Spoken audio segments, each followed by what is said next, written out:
एक दिन की बात है जब नायरा नाम की एक औरत जामुन बेच रही होती है। जामुन ले लो जामुन, खट्टे मीठे जामुन, आओ साहब जामुन ले लो। ऐसे सस्ते और खट्टे मीठे जामुन आपको कहीं नहीं मिलेंगे। नायरा को बाजार में जामुन बेचते हुए पूरा दिन यूं ही निकल जाता है, लेकिन उसका एक भी जामुन नहीं बिकता और वो उदासी के साथ अपने घर वापस चली जाती है। हे भगवान, आज ये क्या हो गया मेरे साथ। आज मेरे एक भी जामुन नहीं बिके और ना ही मेरे जेब में 1 रुपए है। भला आज मैं अपने परिवार, अपने पति और बच्चों को क्या खिलाऊंगी। उदास नायरा अपने घर वापस पहुंच जाती है, जिसके बाद उसके पति और बच्चे नायरा का इंतज़ार कर रहे होते हैं। क्या हुआ नायरा, क्या आज किसी ने भी तुम्हारे जामुन नहीं खरीदे? छोड़िए भी, अब आप क्या ही सवाल कर रहे हैं। मैं आपको क्या ही बताऊं, पूरे दिन खड़े होने के बाद भी एक भी जामुन नहीं बिका। तो क्या आज फिर से हम भूखे सोएंगे?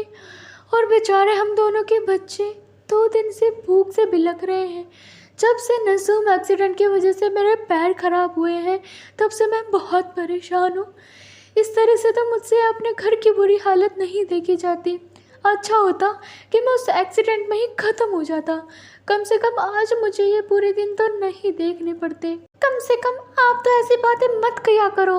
ऊपर वाला जो भी करेगा अच्छा ही करेगा। हाँ, तुम सही कह रही हो। भगवान के घर में देर है पर अंधेर नहीं। उस रात को चारों खाली पेट सो जाते हैं। फिर अगले दिन नायरा पेड़ से जामुन तोड़कर मार्केट में बेचने के लिए निकल जाती है।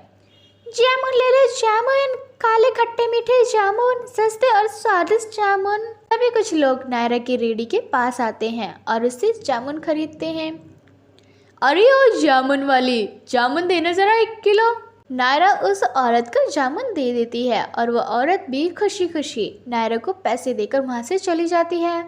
और नायरा फिर बाकी की जामुन को बेचने के लिए मार्केट में निकल जाती है। फिर धीरे धीरे नायरा के सारे जामुन बिक जाते हैं। हे भगवान, तेरा लाख लाख शुक्रिया। आज तूने मुझे खाली हाथ नहीं भेजा। आज मैं अपने बच्चों के लिए बहुत सारे खाने पीने का सामान और घर के लिए राशन लेके जाऊंगी। इतना बोलकर नायरा अपनी रेडी को वापस घर की ओर मोड़ लेती है और रास्ते में वो अपने घर के लिए राशन और अपने बच्चों के लिए खाने पीने का सामान ले जाती है। नायरा को अपने घर जंगल की तरफ से जाना पड़ता था और जैसे ही वह जंगल के रास्ते से जाती है तब उसे वहाँ 4 लुटेरे मिल जाते हैं जो उसे चारों तरफ से घेर लेते हैं। कहाँ जा रही है छम्मक छिल्लो, रुको ज़रा। अरे ये देखो, सही लगता है इसका सारा माल बिक गया और इसकी रेडी पर खाने पीने के ढेरों सामान भी है। तो तू क्या शक्ल देख रहा है? उठा ले सारा का सारा राशन, आएगा तो हमारे ही काम। प्लीज़ प्लीज़ तुम मेरे साथ ऐसा मत करो, मैं हाथ जोड़ रही हूँ। मेरे साथ ऐसा मत करो, क्योंकि मेरे घर पर मेरे बच्चे और मेरा अपाहिज पति भूखा बैठा है। वो सब मेरा इंतज़ार कर रहे हैं। प्लीज़ तुम्हारे हाथ जोड़ती हूँ, मुझे जाने दो। तुम कैसे सोच सकती हो? हम तुम्हें जाने देंगे आसानी से। अगर हमने तुम्हें जाने दिया तो हम अपना पेट कैसे भरेंगे? तीनों लुटेरे मिलकर नायरा की एक भी बात नहीं सुनते और नायरा से ज़बरदस्ती उसका सारा सामान छीन लेते हैं। लेकिन पीछे से एक लुटेरा नायरा के पेट में चाकू घोंप देता है, जिस वजह से मौके पर ही उसकी मौत हो जाती है। जिसके बाद वो लुटेरे वहाँ से चले जाते हैं। तभी अचानक से बहुत ही तेज हवा चलने लगती है और वहीं वो बेचारी नायरा खून में लथपथ जंगल किनारे पड़ी होती है। तभी अचानक से नायरा के अंदर से उसकी आत्मा निकलती है, जो एक बहुत ही भयानक चुड़ैल बन जाती है। इन दोनों ने मेरे साथ बिल्कुल सही नहीं किया। अब मैं अपना बदला लूँगी और इन लोगों को सबक सिखाऊंगी।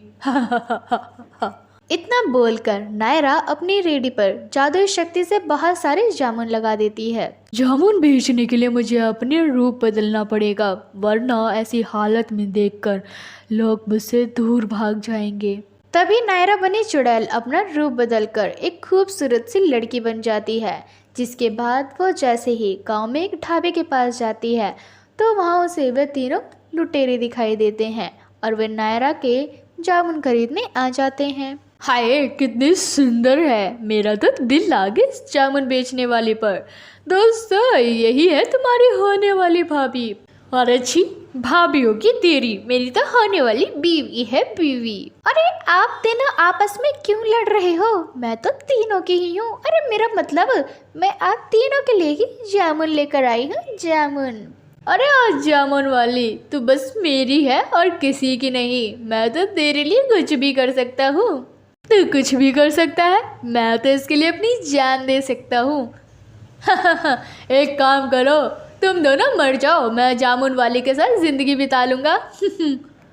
तीनों लुटेरे आपस में ही दोबारा बहसबाजी करने लगते हैं और चुड़ैल अपनी जामुन की रेडी को आगे की तरफ ले जाने लगती है। देखते ही देखते वे जामुन की रेडी को एक सुनसान जंगल की तरफ ले जाती है और उसके पीछे पीछे वो तीनों लुटेरे भी पहुंच जाते हैं। जिसके बाद लुटेरे आपस में बोलते हैं, बहुत हुआ इसके पीछे लड़ना, अब ये जामुन वाली हम तीनों की, अब हम इसके साथ जो चाहे वो कर सकते हैं। वे तीनों लुटेरे जैसे ही जामुन वाले के कंधे पर हाथ रखते हैं वह उसी समय अपना रूप बदलकर अपने असली रूप यानी चुड़ैल के रूप में आ जाती है। जिसके बाद चुड़ैल को देखकर उन तीनों लुटेरों की हवा निकल जाती है। क्या हुआ, अभी तो तुम तीनों लुटेरे मेरे लिए लड़ रहे थे और अब मेरा असली रूप देखकर तुम तीनों के पैरों तले जमीन खिसक गई। चुड़ैल, इसे देख के मुझे कुछ याद आ रहा है। अरे ये वही चुड़ैल है हमें जिसे हम जंगल में मार डाला था और फिर उसको मार दिया था, और अब ये हमें मारेगी क्योंकि अब ये अपना बदला लेने के लिए हम तीनों के पास आई है। हाँ लुटेरो, तुमने सही समझा, वही औरत हूँ जिसे तुम लोगों ने लूटा था और फिर उसे जान से मार दिया था। और तुम तीनों इतने निर्दयी हो कि तुम लोगों ने मेरी बात भी नहीं सुनी। मेरे बच्चे भूख से घर पर इंतज़ार कर रहे थे और मेरा पति भी अपाहिज था, लेकिन फिर भी तुम लोगों ने मेरी बात नहीं सुनी। मैं उनकी अकेली सहारा थी। चुड़ैल की बातें सुनने के बाद तीनों उसके आगे गिड़गिड़ाने लगते हैं और उससे माफ़ी मांगने लगते हैं और चुड़ैल से कहते हैं कि आज से तुम्हारे परिवार को संभालने की जिम्मेदारी हमारी।